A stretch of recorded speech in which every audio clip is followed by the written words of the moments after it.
Welcome to Ramana's Edison YouTube channel. ఇంకా ఈ ఛానల్ని ఎవరైనా సబ్స్క్రైబ్ చేయకపోతే దయచేసి సబ్స్క్రైబ్ చేసుకోగలరు. ఈ వీడియోలో ఏపీపీఎస్సీ గ్రూప్ 2కి సంబంధించి ప్రిలిమ్స్లో భాగంగా ఇండియన్ సొసైటీలో ఉన్నటువంటి నెక్స్ట్ టాపిక్ ఏంటి, మనకు ట్రైబ్స్ గురించి మనం ఎగ్జామినేషన్ పాయింట్ ఆఫ్లో చర్చించుకుందాం. ట్రైబ్స్ మన తెలుగులో ఏమంటాం మనము, తెగలు లేదా వీరిని మనం ఏమంటామంటే గిరిజనులు అంటాం.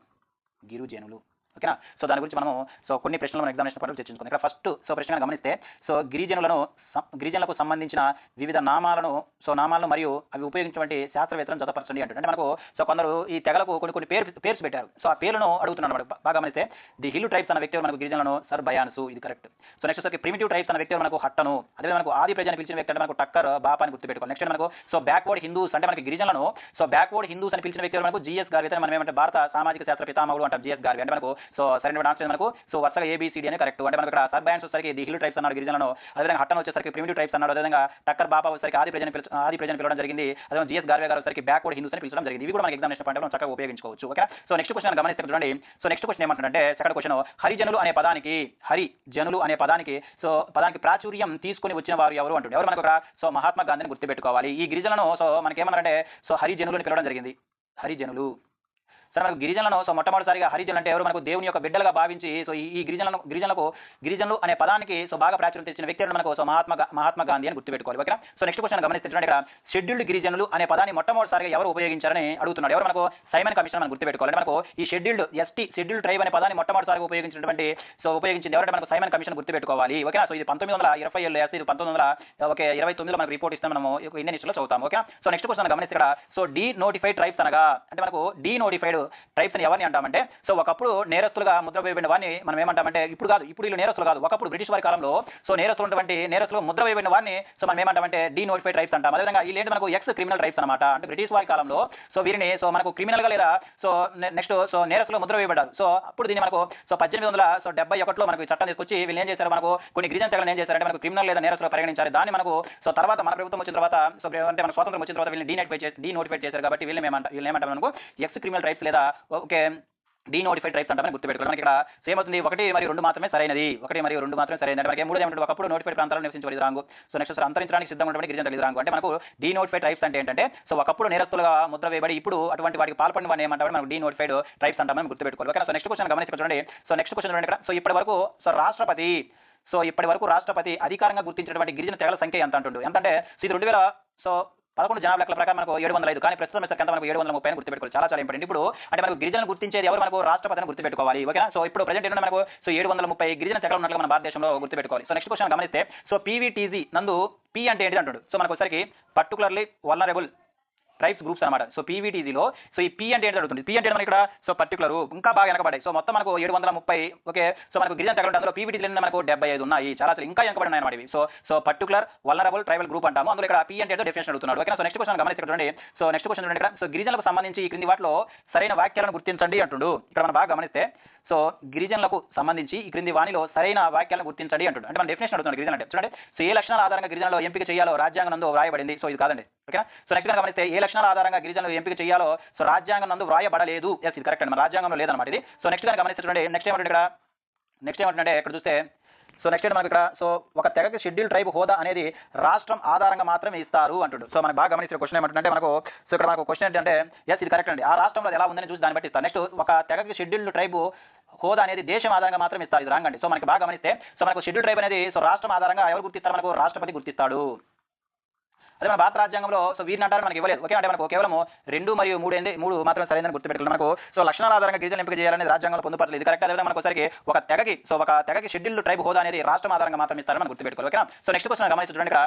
నెక్స్ట్ క్వశ్చన్ చూడండి ఇక్కడ ఏమన్నాడంటే ఇక్కడ మనం బాగా గమనిస్తే మనం చూద్దాం ఇక్కడ తెలంగాణ తీసి ఏపీ పెడితే ఏపీలో పీవీటీజీ హోదా పొందినటువంటి మొదటి తెగ ఏదంటాడు. మన ఆంధ్రప్రదేశ్లో పీవీటీజీ తెగ పొందినటువంటి మొట్టమొదటి గిరిజన తెగ ఏంటంటే మనకు సెంచులను గుర్తుపెట్టుకోవాలి. చాలా ఇంపార్టెంట్ అండి. సెంచులను మనం గుర్తుపెట్టాలి. మనకు పీవీటీజీలు మొత్తం వచ్చేసరికి మనకి ఎన్ని ఉన్నాయి, మొత్తం దేశం మొత్తం మీద 75 ఉంటే 75 ఎక్కువగా ఉన్నాయి ఒరిస్సాలో. మన ఏపీలో ఎన్ని ఉన్నాయంటే మనకు 7 ఉన్నాయి.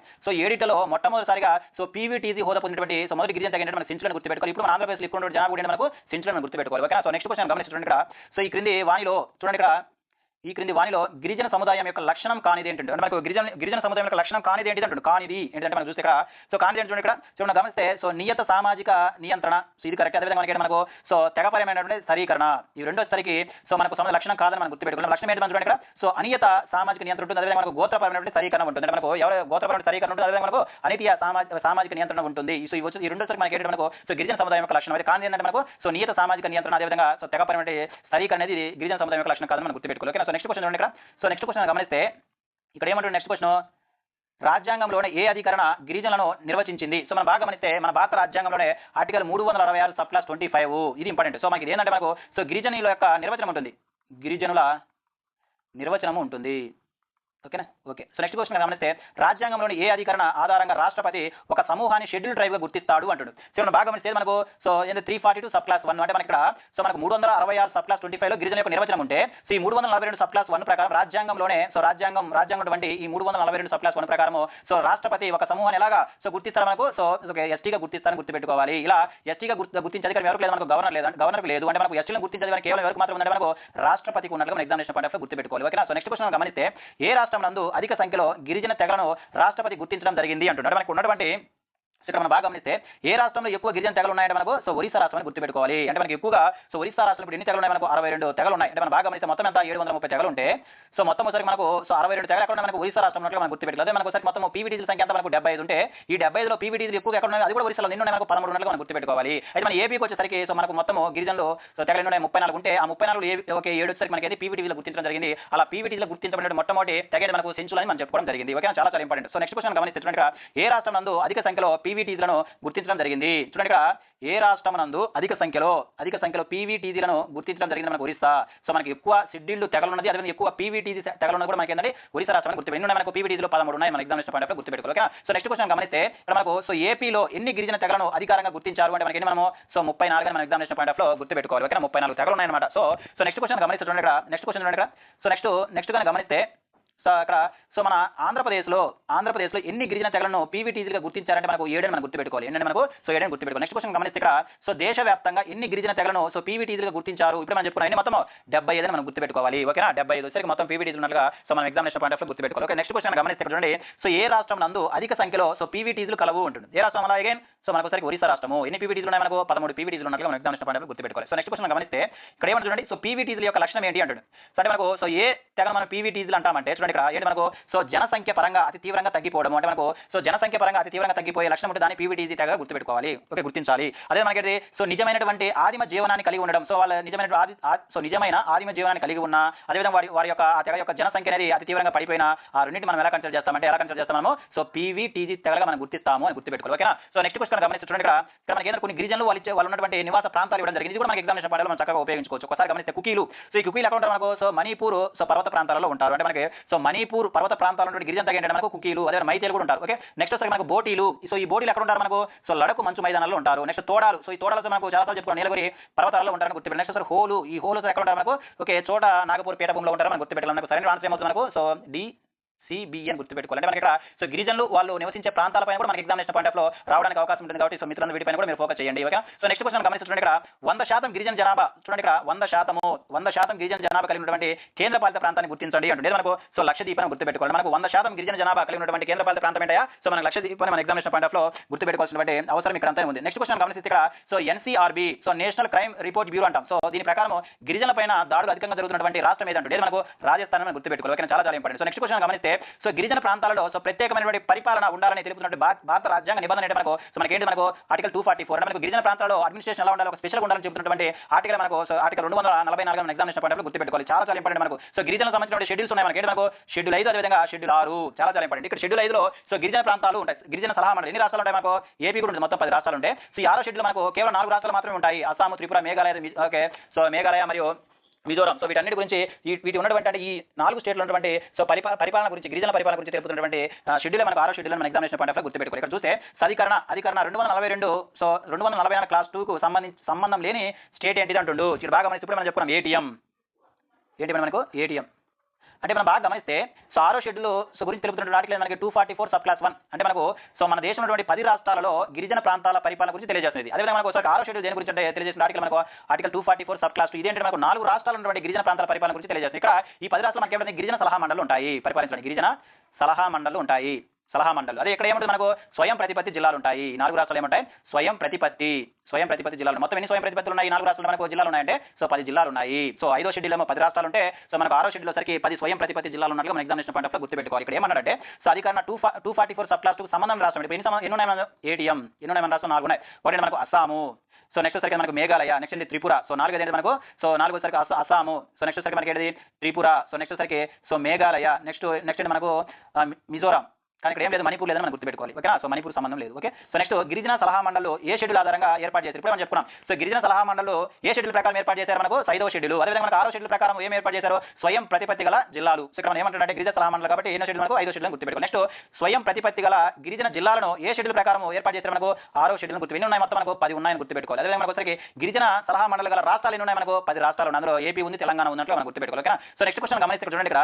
సో నెక్స్ట్ క్వశ్చన్ చూడండి ఇక్కడ 20వ క్వశ్చన్. ఇక్కడ ఏమంటాడు సో 2011 జనాభా లెక్కల ప్రకారం దేశ జనాభాలో గిరిజన జనాభా శాతం ఎంత మనకు దేశంలో మనకి ఎంత మనకు 8.6% మనం గుర్తుపెట్టుకోవాలి. ఈ 8.6% ఉన్నటువంటి గిరిజన జనాభా సో భారతదేశంలో 15% విస్తీర్ణంలో ఉన్నారు వీళ్ళు. అంటే సో వాళ్ళు నివసించినటువంటి విస్తీర్ణం ఎంత 15% అయితే వాళ్ళు ఎంత శాతం ఉన్నారు మొత్తం జనాభాలో 8.6% ఉన్నట్లు మనం గుర్తుపెట్టుకోవాలి. ఓకే, సో నెక్స్ట్ క్వశ్చన్ గమనిస్తే చూడండి ఇక్కడ 2001 నుంచి 2011 సంవత్సరానికి గాను సో గిరిజన జనాభా ఎంత శాతం పెరిగింది అంటుండు. ఎంత శాతం పెరిగింది మనకు 23.7% పెరిగినట్లు మనం గుర్తుపెట్టుకోవాలి. సో నెక్స్ట్ క్వశ్చన్ గమనిస్తే చూడండి సో 2011 జనాభా లెక్కల ప్రకారం గిరిజనలో దేశవ్యాప్తంగా లింగ నిష్పత్తి ఎంత కలదు అంటుంది. ఎంత మనకు సో లింగ నిష్పత్తి సరికి మనకి ఏంటంటే మనకు సో 990 అని గుర్తుపెట్టుకోవాలి. సో నెక్స్ట్ క్వశ్చన్ గమనిస్తే చూడండి ఇక్కడ. సో నెక్స్ట్ క్వశ్చన్ చూడండి ఇక్కడ. సో నెక్స్ట్ క్వశ్చన్ ఇక్కడ మనం బాగా గమనిస్తే నెక్స్ట్ క్వశ్చన్ ఇక్కడ సో దేశవ్యాప్తంగా ఏ గిరిజనులు అధిక సంఖ్యలో ఉన్నారు అంటే మనకు ఇప్పుడే మనం చెప్పుకున్నాం మొత్తం ఎన్ని సో గిరిజన తెగలు అని చెప్పుకున్నాము 730 గిరిజన తెగలు ఉంటే అందులో ఎక్కువ ఏ గిరిజన తెగలు ఉంటే మనకు బిల్లులు అని గుర్తుపెట్టుకోవాలి. రెండో స్థానం ఉంది మనకు రెండో స్థానం వచ్చరికి మనకి ఏంది సంతాలు అని మనం గుర్తుపెట్టుకోవాలి. ఓకే, చాలా ఇంపార్టెంట్. అదేవిధంగా మనకు వచ్చరికి అతి తక్కువ సో గిరిజన తెగ అంటే మనకు సెంటినీలు అంటాం. సెంటినీలు సో వీళ్ళు ఎక్కడ ఉన్నారు మనకు సో అండమాన్ నికోబార్ దీవులలో ఉంటారు. అంటే మనకు అతి తక్కువ ఉన్న గిరిజన తెగ సెంటినీలు అని గుర్తుపెట్టుకోవాలి. సో ఎక్కువ సో బిల్లులు మొదటి స్థానంలో ఉంటే నెక్స్ట్ సరికి సంతాలను గుర్తుపెట్టుకోవాలి. ఈ సంతాలు తెగ చెందినటువంటి వ్యక్తి మనకు ప్రస్తుత సో మహిళా రాష్ట్రపతి అయినటువంటి ద్రౌపది ముర్ము గారు. అంటే ద్రౌపది ముర్ము యొక్క సో ఏ తెగ చెందినటువంటి మహిళ అంటే మనకు సో మనకు ఎవరు మనకు సంతాలు తెగ చెందినటువంటి మహిళగా మనం గుర్తుపెట్టుకోవాలి. ఓకేనా, సో నెక్స్ట్ క్వశ్చన్ గమనిస్తే చూడండి. సో నెక్స్ట్ క్వశ్చన్ ఏమంటే ఇక్కడ సో తెలంగాణ సో ఇక్కడ చూద్దాం ఏపీ. సో ఏపీ రాష్ట్రం మందు గిరిజన జనాభా ఎంత ఉంది అంటే మనకు 2011 జనాభా లెక్కల ప్రకారం మన ఆంధ్రప్రదేశ్లో ఎంత శాతం గిరిజన జనాభా ఉందంటే మనకి ఎంత ఉంది మనకు సో 5.53% మనం గుర్తుపెట్టుకోవాలి. 5.53% మనం గుర్తుపెట్టుకోవాలి. అందులో సో మనం బాగా గమనిస్తే సో మన రాష్ట్రాన్ని గమనిస్తే మనకు యానాదులు సరికి ఏ డిస్ట్రిక్ట్ ఎక్కువ ఉంటారు మనకు నెల్లూరు జిల్లాలో ఎక్కువ ఉంటారు. చాలా ఇంపార్టెంట్ ఈ పాయింట్స్. సో నెక్స్ట్ సరికి మనకు నల్లమల ఫారెస్ట్ ఉన్నటువంటి వారు నల్లమల సో ఫారెస్ట్ లో ఉన్నటువంటి గిరిజన తెగలు మనకు ఎవరు మనకు సెంచులు అని గుర్తుపెట్టుకోవాలి. ఈ సెంచులే మనకు సో మన ఆంధ్రప్రదేశ్లో మొట్టమొదటిసారిగా పీవీటీగా గుర్తించబడినటువంటి తెగ మనం గుర్తుపెట్టుకోవాలి. ఓకే, సో నెక్స్ట్ క్వశ్చన్ గమనిస్తే సో ఆంధ్రప్రదేశ్లో ఏ గిరిజన తెగ అధిక సంఖ్యలో ఉన్నారు అంటుంది. సో ఆంధ్రప్రదేశ్లో సో మనం బాగా గమనిస్తే ఆంధ్రప్రదేశ్లో ఎవరు మనకు సెంచులు అని మనం గుర్తుపెట్టుకోవాలి. సెంచులు మనం గుర్తుపెట్టాలి. ఇవి మనకు ఇండియన్ సొసైటీలో భాగంగా మనకు ట్రైబ్స్ మీద సో రావడానికి అవకాశం ఉన్నటువంటి కొన్ని ముఖ్యమైన ప్రశ్నలు వచ్చే వీడియోలో మరొక టాపిక్ గురించి మనం ఎగ్జామినేషన్ పాయింట్ ఆఫ్ లో చర్చించుకుందాం. ఇవన్నీ కూడా మీ అందరికీ కూడా నేను ఫ్రీగా ఇవ్వడం జరుగుతుంది. సో ఒకవేళ ఈ వీడియోలు మీకు ఉపయోగపడుతున్నాయంటే సో దయచేసి నా ఛానల్ని సబ్స్క్రైబ్ చేయండి, లైక్ చేయండి, అదేవిధంగా మీ మిత్రులకు షేర్ చేయండి. ఇంతవరకు చూసినందుకు ధన్యవాదాలు.